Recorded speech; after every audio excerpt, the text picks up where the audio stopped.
Tea with your host, Avalon Starlight. Welcome, magical humans. I'm so excited for the second season of Cosmic Tea Podcast. And for this first interview, I have someone super special to share with you. This is a human that I have known for many, many years. And she just is one of the most high vibrational, super connected, really mystical humans I've ever met. And in this episode, I'm really excited to share her path and her journey into the dream space and astral travel and connecting to higher beings. And so please welcome Katherine from Elysium International to the podcast today. Katherine, how are you? Hi, it's great to be here, Evelyn. So, I mean, this is a pretty magical concept. It's a pretty magical topic to most people when we think about like dream space and astral travel and, being able to commune with higher beings. So, to start today's episode off, if you could just give a little bit about who you are, what this means to you, and kind of like how you fell into it. Like, was this something you started when you were younger? Has it been your whole life? Like, give me some good info on this. Mhm. Yeah, so this is something that is so close to my heart because it is something that I came upon as a very young child. And really, from my earliest memories, being 3 or 4, kind of like all of us, we're standing out there looking up at the sky and wondering why we're here and what this world is all about. And that longing in me was really strong. And so when I went to sleep at night, I just, with all of my heart, just asked, answers to those questions. Why am I here? Who am I? Like, what is this world all about? I looked around at humanity and I was curious. And what I found was that if I just looked into the darkness, things would get very quiet. My mind would calm down. I would feel a lot of love in my heart. And I would start to see like sometimes these rings of light. And I would just go into those rings. And what I found was that my body would fall asleep, but my consciousness was still aware. And that was kind of like the beginning of it. But also what happened was I would start becoming aware in the dreams where I would see something that wasn't quite right, like a blue, monkey in the kitchen or something like that. And so I'd say, oh, well, that's weird. Why is that there? That must not, I must not be in the physical plane. And so once I started to do that, I would say, well, if I'm not in the physical plane, where am I? And what can I do here? And so then I would also ask those questions like, where am I? And what does this mean? And I'll just say that there's that interplay, because once I started asking those questions when I was in the dream space, then when I was, at elementary school, I would also be looking around the room saying, where am I? Like a teacher would be saying something or a kid would be acting a certain way. And it would force me to kind of just become more aware in that environment too. Like, am I really at school right now? And what's really happening? I mean, you So were a very deep child. Let's just start with that. That is deep thoughts for a young child, which is very cool. So I just want to kind of go back for a second because my mind is trying to wrap about this. This would be like when you were in bed falling asleep and you'd be staring at the darkness in your room when you would see that light, and you would kind of like imagine traveling through that ring as you were falling asleep as a child, and then that would open up something. Like, where did that ring of light come from? yeah, well, I was also, I would say, like a very happy child, like very excited. And part of it was, I think, that it was hard for me to fall asleep because I loved school so much. I was so excited for the next day that I just had so much excitement when I got into bed. And so I never was one to fall asleep quickly. So I had all this energy and I was lying there and it's like, well, what do I do with all that energy and how do I get to sleep? And so in closing my eyes, I would close my eyes and look into the darkness. And that was, part of it, I think, like being in that stillness and letting the mind calm down, like intentionally letting the mind calm down, the energy calm down, the body relax. And, the rings, I would say that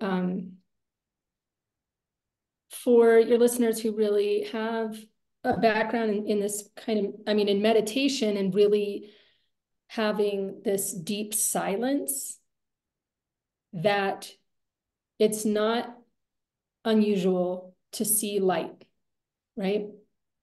And those rings, like sometimes you'll see those rings flashing, and by allowing yourself to kind of move your consciousness through that, or just allow yourself to be in the presence of that, you can feel a deepening of your consciousness. Maybe some people would even call it portals. Right. So like when you were, because now we are of a mature age and we can understand that that's what was happening when you were young. And, I'd love for you to touch on what consciousness means to you for the listeners who are like, oh, she's talking about consciousness, but what is Katherine's kind of like idea of what consciousness is? Were you aware when you were young that you were doing that?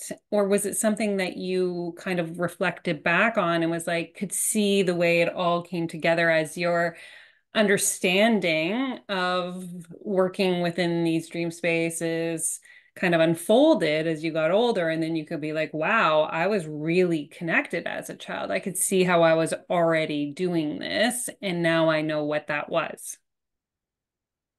Yes, the latter there, so I'll share a few other experiences, because really it was a lot of things that I experienced that by the time I was in my teens, I started looking for others that had experienced reality the way I had, a lot in books. I became an avid reader probably, from my teens.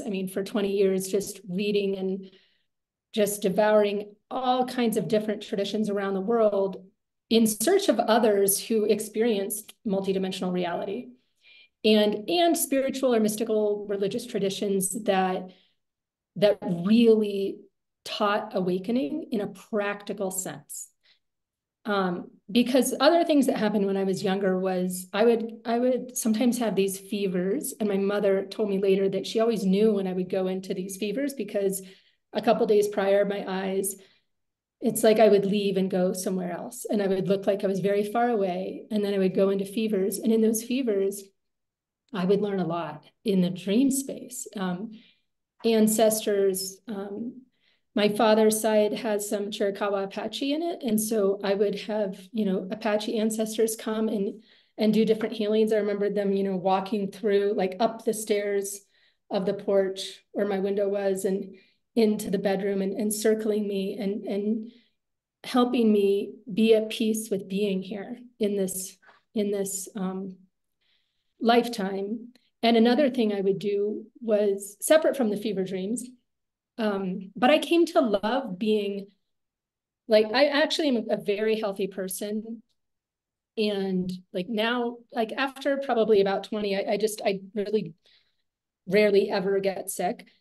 But during that time, I would have those fevers as a child all the time. And I loved them. Like when I could feel it coming, it was like this kind of, like this energy, like a very calming, fluid energy that was like, okay, you're going to go into this relaxing space. And I knew that I would go for days to just lie there and learn. So I came to love those periods of time. But also during that time, and this was all, I'll say, like between 4 and 7, because I remember this house so well and we moved so much. I always remember different time periods by the houses. But when I would awake in the dream space and I knew I was awake, I'd go out to the porch and sit on the porch. And this one particular friend came regularly and we would fly out together. And I learned that we could take any form, but we could also just dissolve all that form and just be a pure light speck, like just pure consciousness. And from there, we would go up and then be with others, and I would ask all my questions about life, and why I was there. I was in Portland, Oregon at that time. And so I was able to ask those questions about, was why I had come into this time and into this place, and, how my life would unfold. And so I was excited to go out on that porch and go learn. And I'm just curious if anyone's listening has had these experiences as a childhood. Like, did you feel like almost like you didn't have anyone to talk to about it? Is that why, you know what I mean? Like you leaned towards finding it in mystical books? Like, was it something that you had to contain for yourself or like hold and cherish as a personal experience? Or did you feel like you had outlets in which you could share that experience with others? Yeah, that's a really great question. And I would ask others, oh, did you remember your dreams last night? Or what do you dream about? And everyone that, around me would just say, no, no, I don't dream. A lot of times it was, I don't dream, or, oh, I had a weird dream. But it became really clear to me early on that no one else around me was really experiencing what I was. And the other thing is that, like I was saying, this, when you have this kind of heightened awareness and perception of things, in a physical plane too, you start to see things differently. You seeing energy differently, or looking at people and becoming aware of, for example, people's emotional energy, or their, kind of what is lying behind the physical presentation, and, what they're wanting to present with what they're thinking or feeling or needing or doing. That, I was aware because I could see it of like these different layers behind that. And that also, I noticed that if I responded to somebody from that, like using all of that knowledge, it could make people either we become great friends because it was like we're going deep into truth, right? Yeah. Or if it was like, a neighbor or, a friend of my parents, it could be like just a shock and a fear of, wow, how is this child being so real with me? If I were to say, for example, they give a story and I say, well, why are you saying that when you're actually really afraid of this person coming home or something? And it would just be like, oh my gosh, So I also learned, okay, I need to kind of like not talk about this stuff, or just not fully share, there's something going on here, because this is probably like, now this is like 7 to 10 of like, Yeah. we got to pretend, we got to like do certain things in a certain way. And so then actually my grandmother, my father's mother, when I was 11, gave me the I Ching workbook and some Taoist stuff. And she's the Native American side and really deep into philosophy and different things.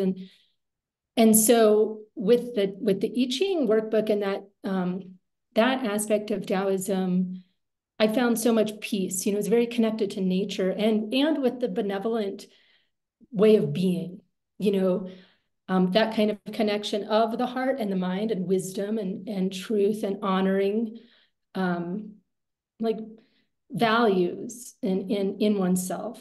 And kind of fast forward, because through those teen years, I think I would do my own little vision quests, right? I was reading about different medicine men in the native tradition, or did get into the Asian, the Tao, Zen, some Buddhist stuff. I took a try at the Bible, later get into, exploring the Sufism and Hinduism and different things, but I was still like looking, where are other people? Like, are there other people on the earth, not just in the books or the stories of ancient sages?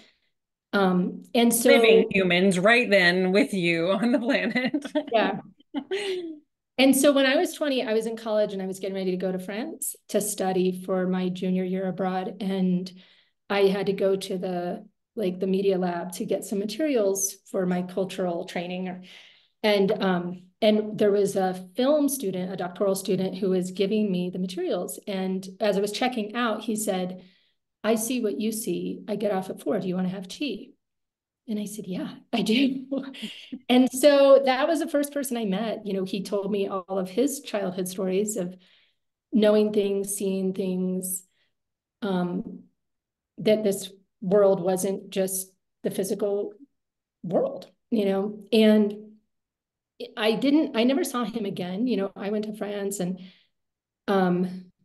it was just one of those conversations where I realized two things. One, there's other people out there that are aware and living in a different way. And two, if he could see that in me, I could see it in other people.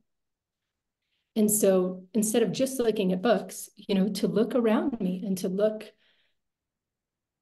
to find each other, we can find each other. So I find this fascinating, right? Because my curiosity wants to know, because you've talked about the physical plane, which is what I'm going to assume and ask you to elaborate on, is the third dimensional world, right? Which is the physical plane. That's the existence that we have here on Earth. And as you were experiencing dream space, and I would love your interpretation of this, and going through portals, you began to access higher dimensions of consciousness. And then in a way, are you saying that you were then able to bring that consciousness or those higher dimensions back to the physical reality with you so that you could then experience it in this plane where you could see those who had access to it? I'm just trying to put it into particularly a language where my brain is like, okay, this is what I think is happening. And now, Katherine, tell me if I'm on the right page or if you're going to tell me something different. Okay, yeah. So I'll explain my experience a little bit, and then just feel free to jump in. But what I experienced, and I think that here's kind of my reference point. If you think of it like I've taken this approach of being like an esoteric scientist, right? Like my knowledge or my point of reference wasn't to go find something someone else wrote or believed or thought or hypothesized about. It was really like, what am I experiencing? What is real? And when I would read anything else, it was, okay, let me try that out. Let me see if that is true in the way I experience reality, right?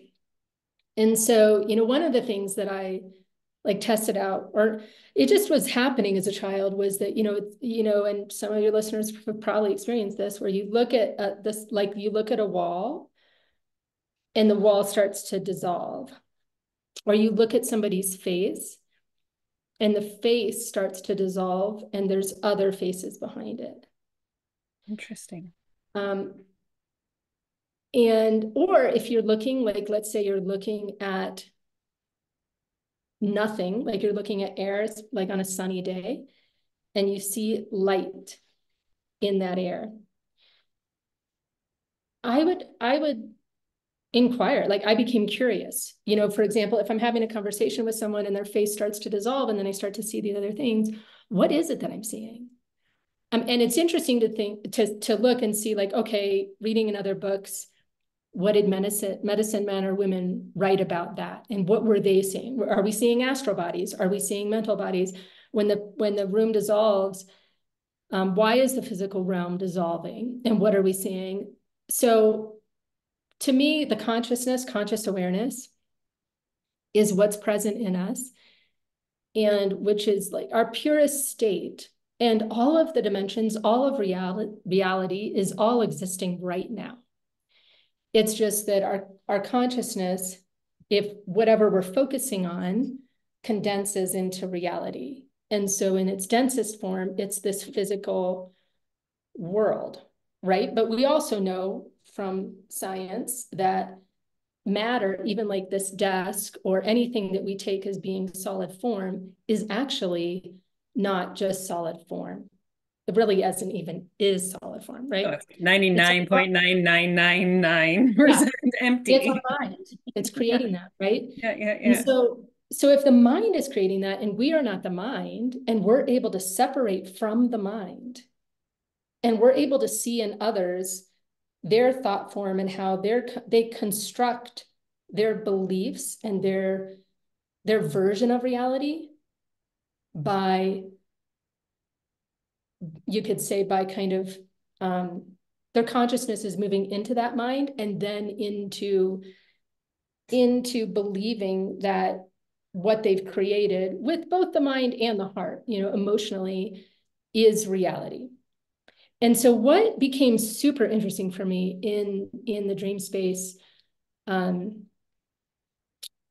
explorations is that, and you could find this also in some of the Dzogchen and the deeper esoteric teachings of Buddhism, and Western occultism and a lot of different mystical traditions, right? Where there's this awakening of consciousness and this, not, far beyond an acknowledgement, but a real working within consciousness multidimensionally,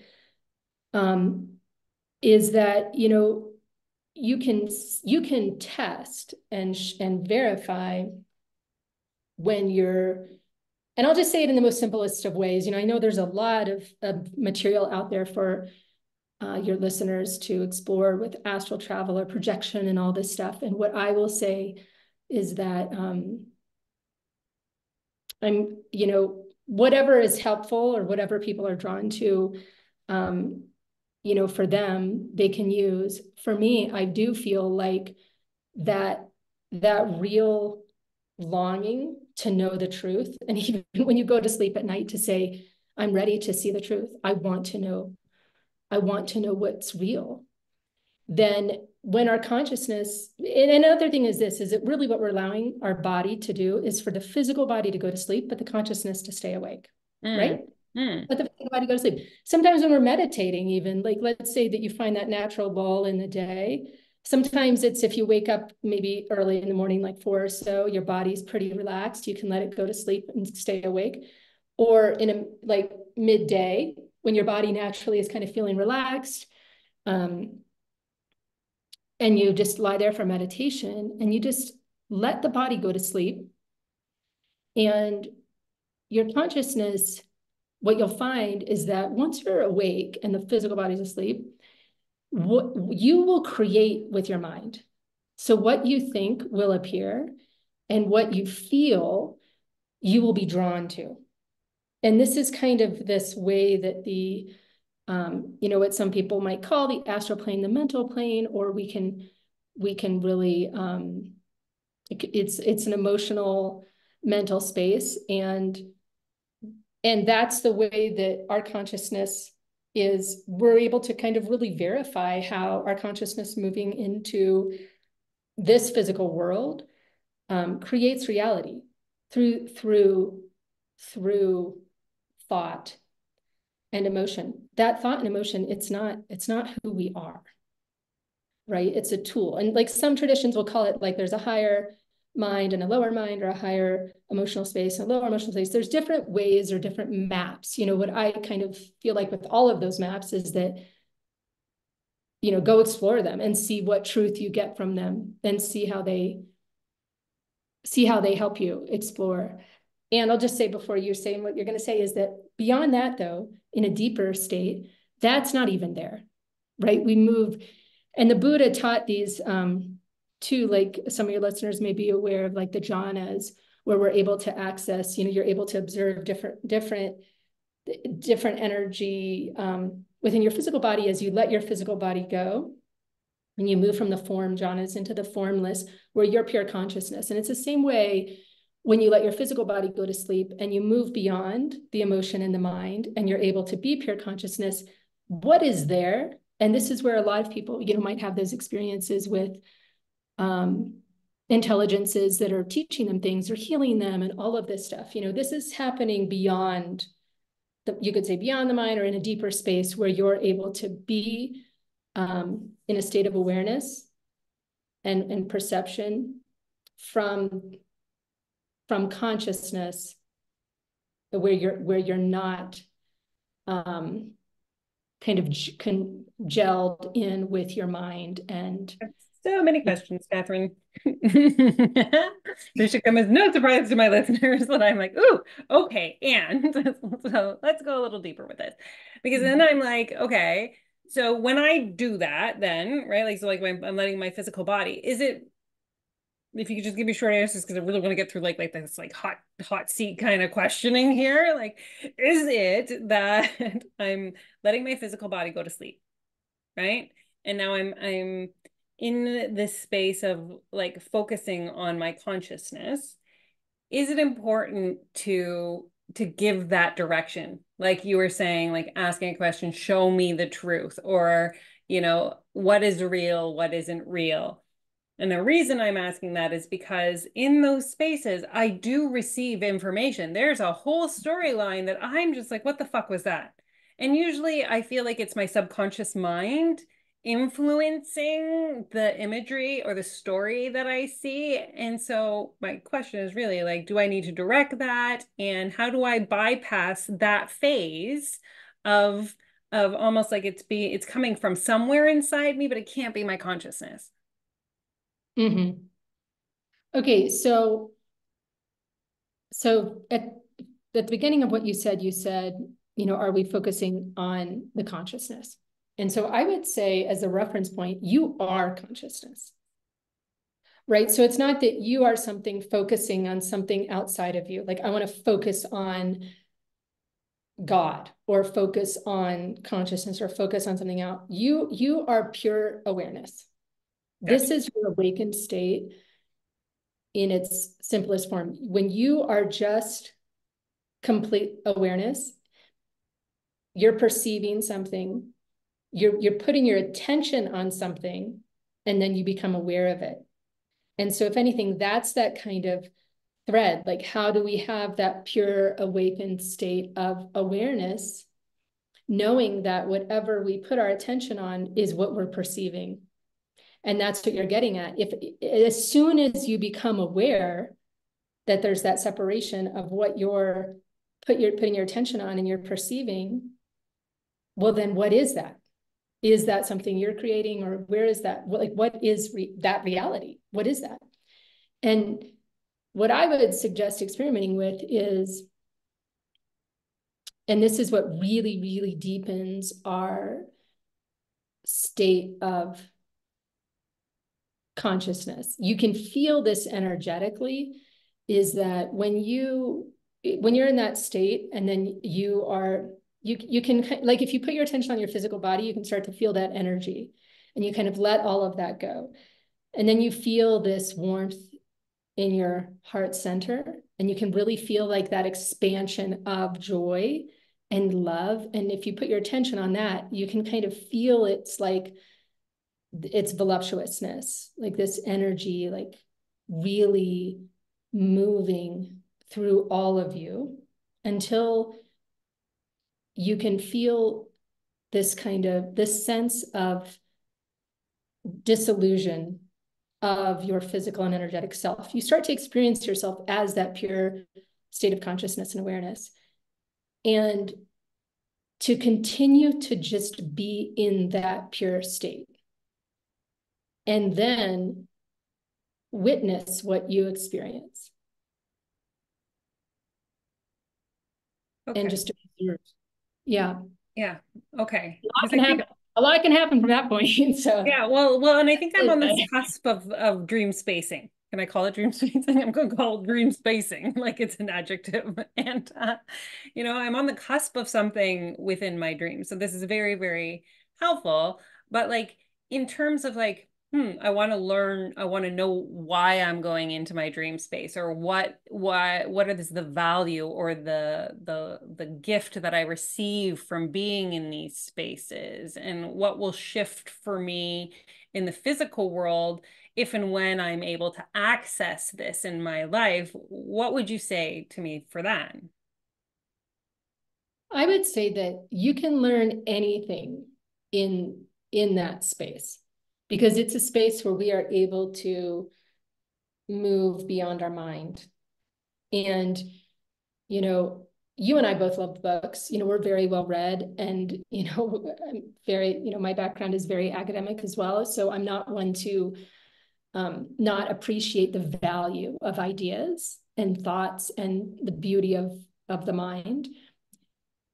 However, there's also something beautiful, and there's a deep, vast wisdom that we are able to access when we leave the mind.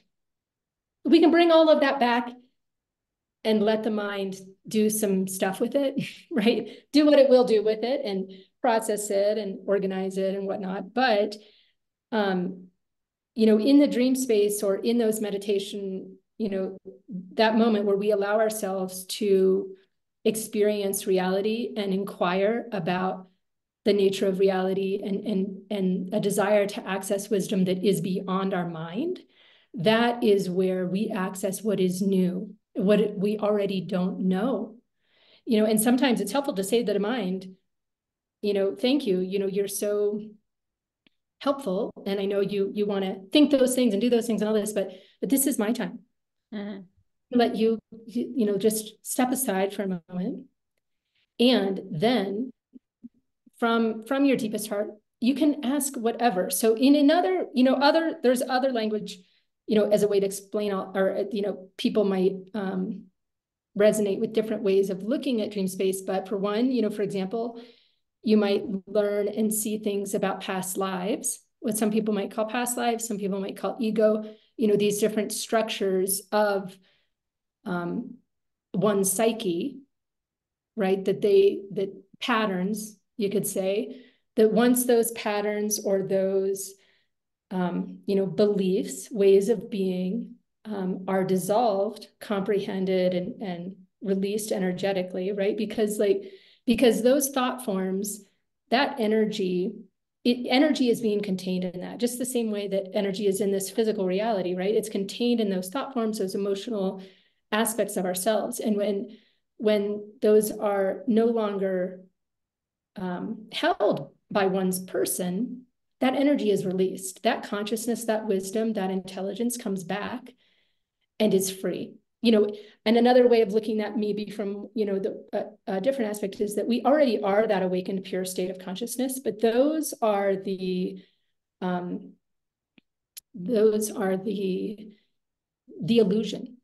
that we see as being real. And it's not really being real. I mean, it's not really real. It's thought forms, it's emotional patterns.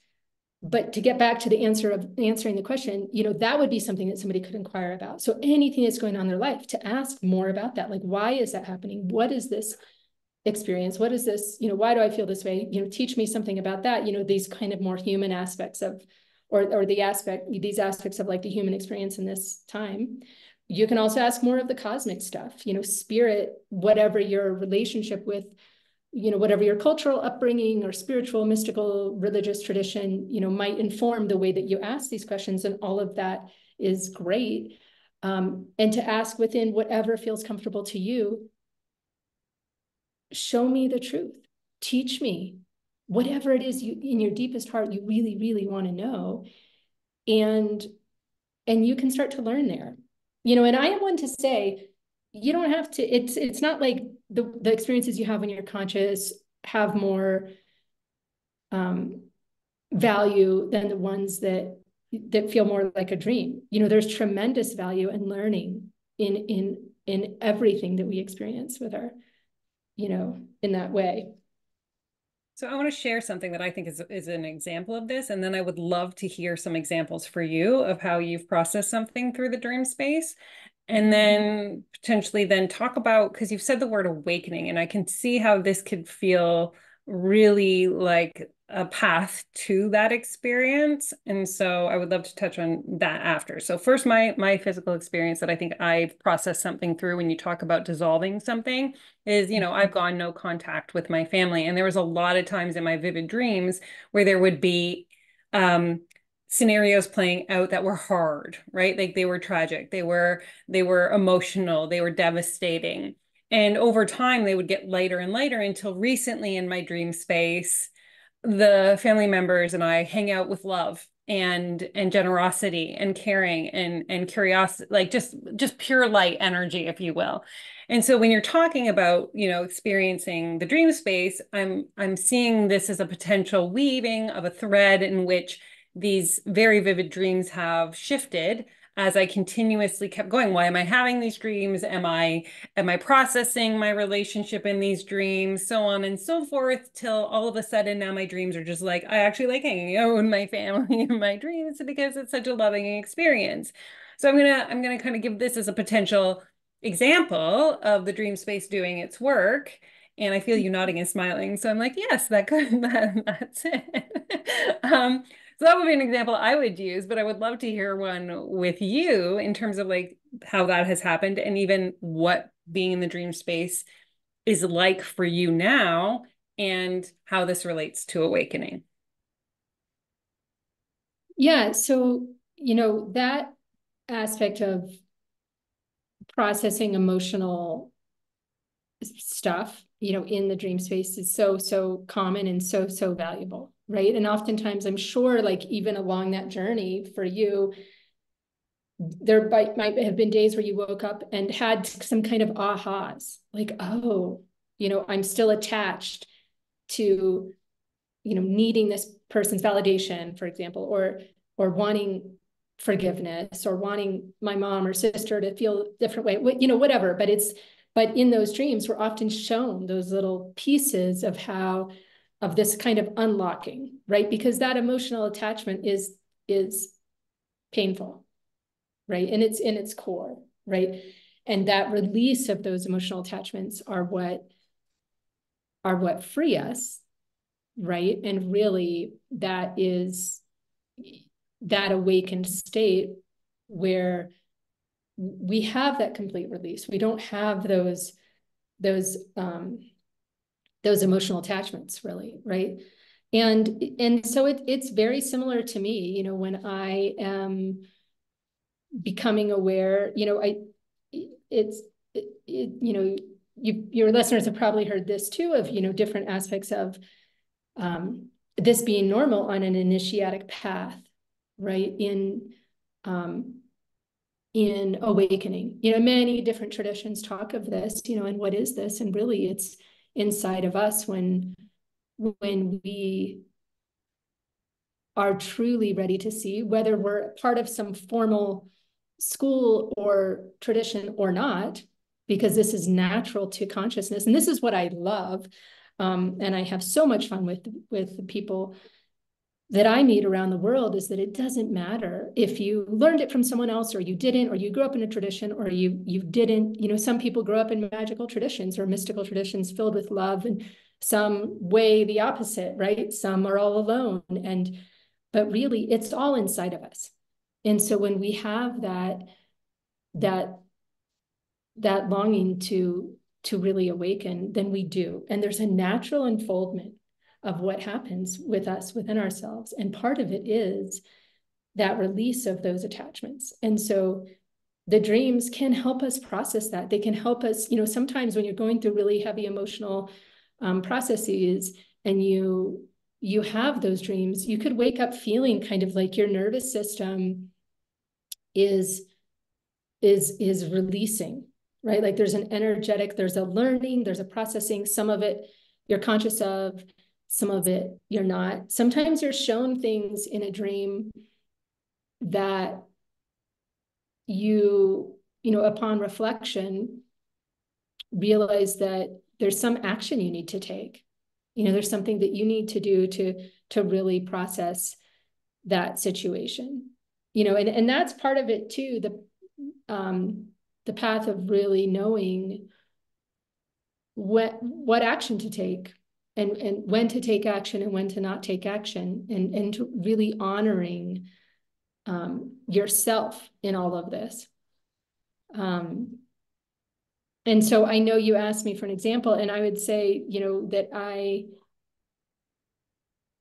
will have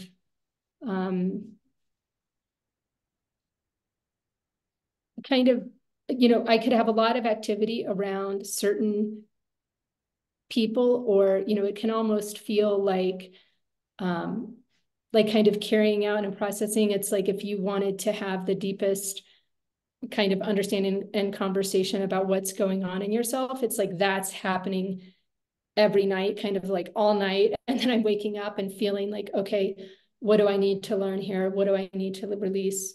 What's going on? Then waking up and on the physical plane, you know, often for me, what I find is that when I release a lot and I'm learning a lot about my ego in different ways like that, that when I have increased clarity, you could say like those egos are being dissolved, you know, so I'm getting more clear insight about certain things. I'm often action is required of me, or there's something that I need to say to someone, or there's something that I need to do. And it's like, and there's this real feeling and acknowledgement that that way of being was like a cage, or like an energetic kind of fiber, like web. Can I ask a personal question? Freedom. Yeah.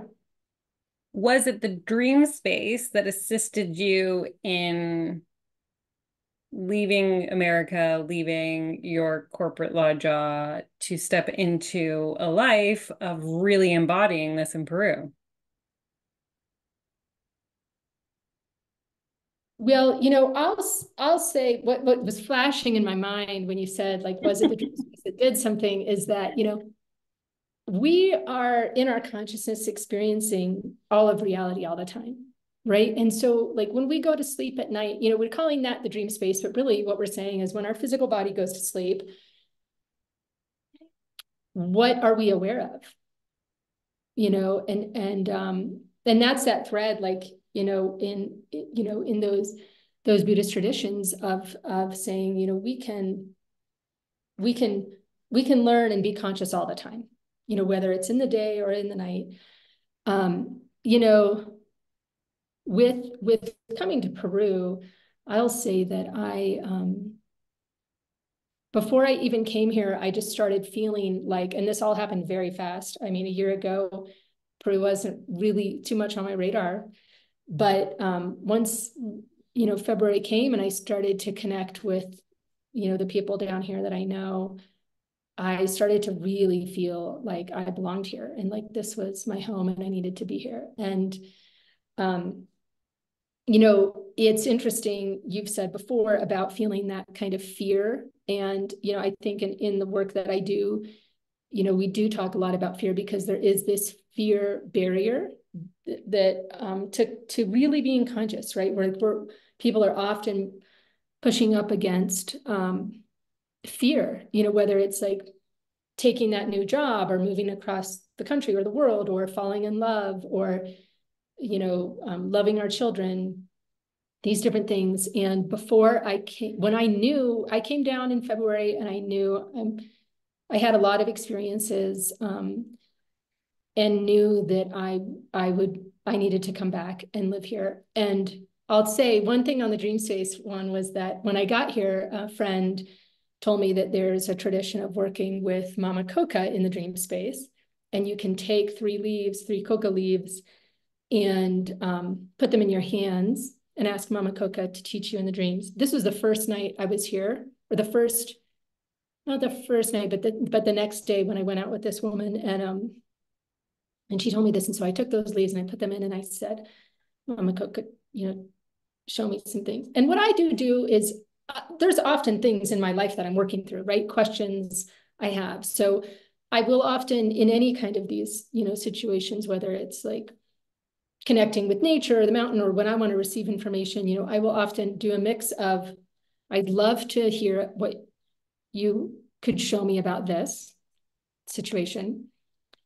And, I might have a few of those. And then I say, and, in deep honoring of your wisdom, show me whatever you need to show me, what you feel like I need to know and I need to see. And that night I had so many dreams. It was like checking off the box. Like the first one, here you go. Like, here's the information on your daughter. Here's the information on this. Here's the information on that. And there were 4 dreams. I woke up and I wrote each down. And one was funny. One was, call your cousin, Jenny. She has something important to tell you. Okay. I had to talk to her in a few years. And she had moved cross country. So I thought, okay, well, I'll call Jenny. But there was one thing I really, really wanted to know about. And it was 7 in the morning. And I said, look, I understand if you don't want to share anything about the situation with me right now. I'm super patient and I can, we can do this later. However, if you're going to tell me, please tell me. Because now's the time. It's like I'm normally totally up by 7. And I thought, oh my gosh, like I'm never going to fall asleep. But I did. And it was the most beautiful teaching. And then in my experience here that week, this is a magical land, right? Yeah, if your listeners haven't been here, I really, really encourage them to visit. It exceeded all. I mean, as you know, like now through our stories, from the time I was a child, like looking for others in this world that have deep, mystical, multidimensional wisdom to share, right? My history is, I have spent time in Europe and I do have that history in kind of the Western esoteric traditions, right? I have a close friend who's a Tibetan Lama, and I've really gotten into that Buddhist side and the wisdom there. And I hadn't really explored the shamanic kind of, South American indigenous wisdom until I had come here. And so to really be immersed in it and to travel and see how what I was shown in those dreams connected at different places or with mountains or different experiences. And the weaving and the wisdom was all just all unfolded in this really, really beautiful way. And I want to say this, that, nature is connected. What here, they call Pachamama, is connected throughout all of the globe. So if your listeners want to take 3 leaves of any leaf that's in their yard, you can take those 3 leaves and talk to that elemental, whatever plant they may have come from, but also to Mama Coca, and to say, Mama Coca, work with me through these leaves. Mm-hmm. And ask for that teaching, and then put them under your pillow at night. And that, you may receive some wisdom in that way. But back to the fear thing, I want to say too, that what happened when I got back to the States. This was literally like a year ago, like 1 year ago from where we're talking right. When this goes live in February, we are 1 year ago. Yeah. Well, February is when I talked to a shaman down here, and then I took my first trip in April, and then I moved in August. And so when I got back in April, I never questioned, from my experience here, it was so clear that, I'm going to come back and live here. And I went back and I packed up my stuff and got my 10-year-old daughter, and I never questioned it at all, because it was so powerful and so strong that I was coming back here, for so many reasons. And, but there was some experience I had where I woke up in the night with this, like energetically, like a terror, and it was probably like 2 times. And to me also, and I've heard you speak of this too, and I've seen this so much with my clients and friends in different ways, is that when we're really learning and we're really changing, that there's we're often moving through fears, you know? And so this was no different, but I also did take it as a sign. Well, actually, one of them happened in between February and April, before I even came for the first time. That happened. And I thought, oh, wow, I'm stepping into something this really beautiful. Something amazing is going to happen there. And it did.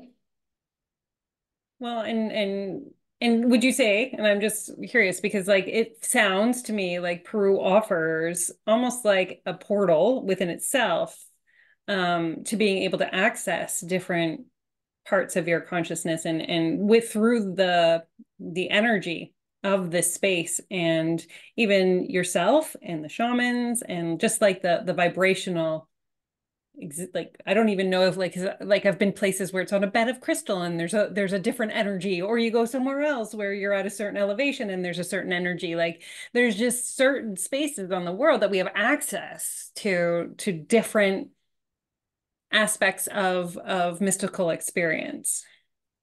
Mm-hmm. Yeah, where I am is in the Andes in Cusco, so it is 11,000 feet up, and people would say that there's a different frequency here, and that not everybody can even come here. A lot of people, and I didn't know that was a real thing when I came, and my friends were saying, wow, it's like been so easy for you, Katherine. Like you've got, like, I got the place, I got the visa, like everything just kind of happened. And then I was like, yeah, it's just like, just take care of stuff, but over time I have seen that people that want to come, they don't make it for some reason. They lose the passport, they get sick, they have a medical condition, there's, family issues, like so many things. And that so some would say that, like, there is a frequency here. There's a resonance that I think, especially for those that are mystically inclined, that what one is able to access here is, maybe in some ways you could say it's easier, or, that there are portals that are available for people that are able to access them, and I think that it's something that, like I had a friend come here who said, Katherine, you explained what was going on here, but like, this is so next level. Like I had no idea it would be like this. And part of that is the love here, and the culture is so different from what we experience in the North, and from North America. It's hard, I think, for someone who's grown up and who knows that as being what is real and what is normal as far as the human experience goes, to even begin to consider what's going on here and what's available here. So it is something you have to experience. Well, I think it's a calling too. So like Katherine and I actually have something coming up in March that's really cool that I'm going to have Katherine touch on in a second. But the way that I explain it is that like Peru has a certain frequency, and this is where I'm resonating at right now. And so in order to feel the call, I'm actually being called to vibrate at a higher like effervescence, if you will. And so the calling is to step into that frequency. And yeah, that's fucking scary. Like I know when Katherine tells you about what's happening in March, I'm nervous and I'm excited and I'm feeling all of these feelings, but I also know that the challenges or the fear, as you called it, that I'm having is because the expansion or the newness or the new vibration, I don't know it yet, right? Like I am not her yet. And yet Peru is calling me to be her through the experiences that I'm going to be having there, right? And so there's that invitation, then there's the calling, and then there's the willingness to say yes to shifting energetically. And so I just did a little teaser there, but why don't you talk a little bit more to that and then what's coming up in March? Yeah, and I'll say to that it's a gift. What you're receiving and what you're stepping into, and that surprise and that unknown, is it's like having a package, like a gift, like this beautiful gift that you don't know what's in there. But what is in there is this experience of joy and of love at an experiential, deep level that is life-changing. And, so what's coming up in March is that Avalon and I are leading a retreat here in Cusco in the Sacred Valley, and introducing people to really step into their divine feminine, to connect with the land here, to connect, to really give themselves permission to be in that conscious state of awareness and receive all that is here from both me and Avalon, as well as the community here, having an opportunity and an option to work with some ancestral medicines, to connect with the sacred land and spirits here, and learn some of the Andean traditions of doing that. And I'll say that what so many step away from, if not everybody that I've seen, and what I experienced when I came in April, when I went back to the States, was that I really knew and felt without a shadow of a doubt that love and joy are a choice, and that we can make a choice in our own lives to live differently and to see things differently. And as you say, like, that's a calling. I think that I really stepped into that because I decided to come back and really, make this a big part of my journey in my life, and really allowing that for myself. And so I am so overjoyed to welcome others into this, and to share that with them, and to allow them to experience all of that and have that transformation within themselves.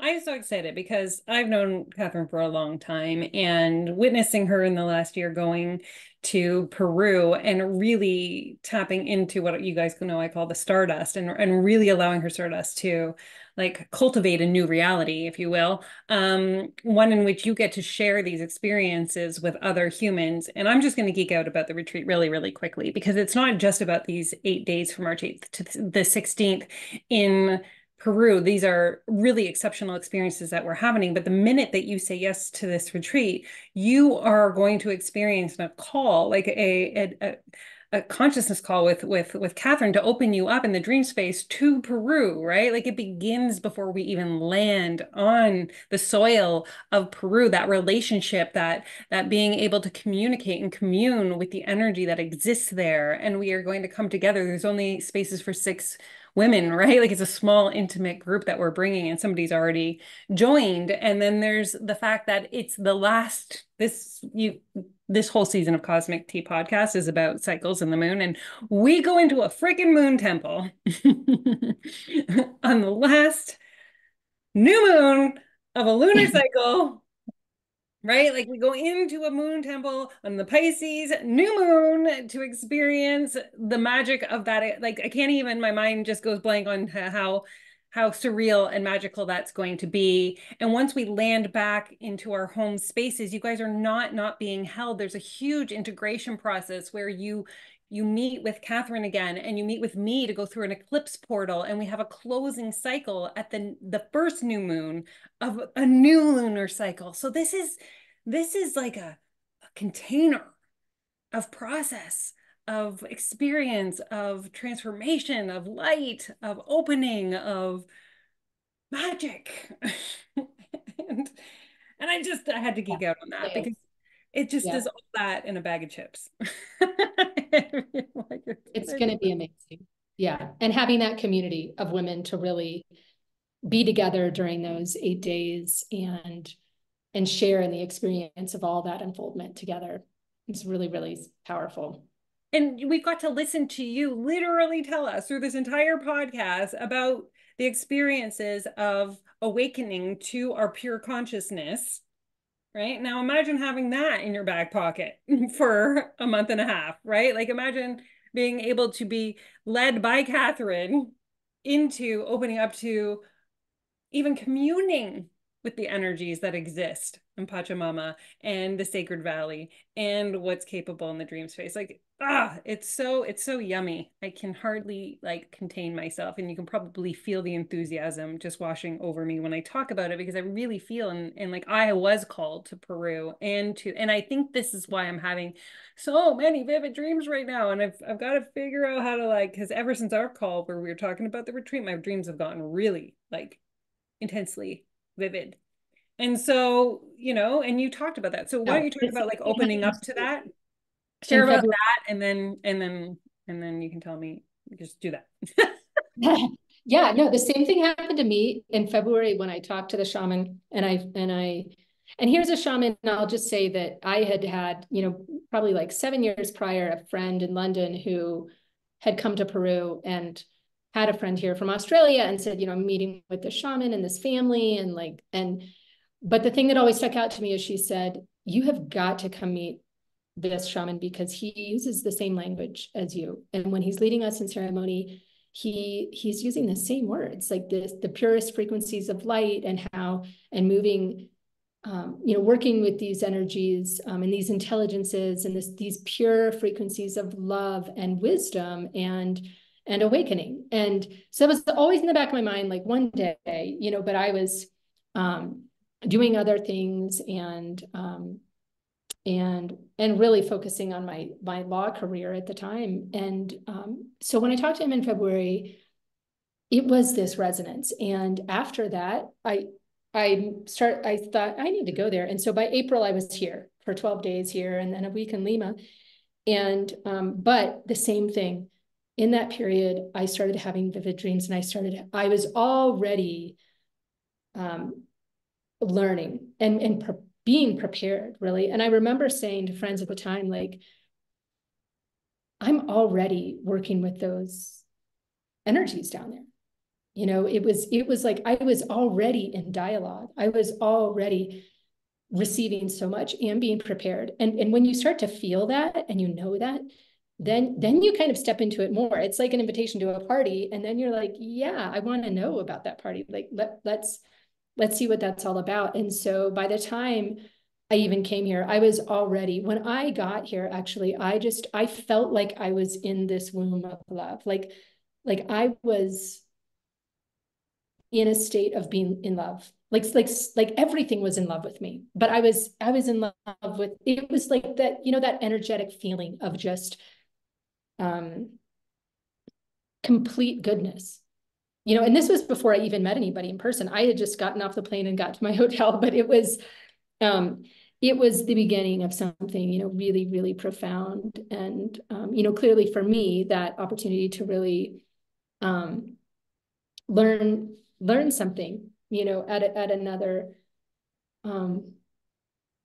something particular. And I'll say, my background is in international law and in development, in humanitarian work. And so I have often felt a connection with different places around the world. We went to Africa last year in Dubai, and I'm called to go to Indonesia. And so, sometimes it is that there's a place and there's a learning and there's a specific type of wisdom that we get and that we receive from being in certain places. And I'm sure your viewers have experienced that just even on vacations. Mm-hmm. Sometimes it's it can be a really profound experience to take vacations to certain places. And so, to have an opportunity for this kind of spiritual focused retreat container in this sacred land, it's magical. It's magical. Sure. We're gonna be putting some magic together. So I'll put the link to that in the comments below. But you also have some exciting things coming up, and I know that you're just about to bring them and birth them into creation, into physical form. So if people are curious to find out about what you are outside of our retreat, bringing into the physical world, where would they go to learn more about you and the work that you do? They can go to my Instagram, which is Elysian International Official, and that's ELYSIAN International Official. Perfect. I will put that link below. But I know personally I learned a lot. Like, and you are my friend and we talk all the time and we don't just like hang out and talk about these kinds of things. This is why I invite people on my podcast, right? Because then I'm like, ooh, now I get to ask different questions and like it becomes a different vibration when you're interviewing. And so I just want to thank you. I just want to thank you for so many gifts that you gave us during this episode and tangibles that we can walk away and implement immediately in our own journey and awakening and beingness. And so I just love you and I honor you. And I just found this such a sacred conversation. Thank you so much for joining Thank me you so today. much. I really enjoyed being here. And I'd be very curious if any of your listeners try out any of the things that we've discussed here, or, even with the leaves. I'd love to hear your experiences with those things. So please, reach out, connect with me. And that's part of what I love to do. When I came down here, one of the things I would, my friends know is that my dream has always been to bring all the magical people together. And really those of us that are living in these ways and having these experiences and living our lives, it's it's that sacred community and finding each other and seeing each other. And I always say at the end of all of these too, we are all humans having a human experience. And so like I love it when people message me. You love it when people message you. Like we love creating relationships. That's how we became friends. I know, right? It's like relationship building. So don't feel nervous if you feel nervous, but still reach out anyway, right? Like move through those fear experiences and let yourself expand even through just sending a message to Katherine about what your experience was. So thank you. I love you. And I will see some of you in Peru in March. And I cannot wait. Blessings. Bye.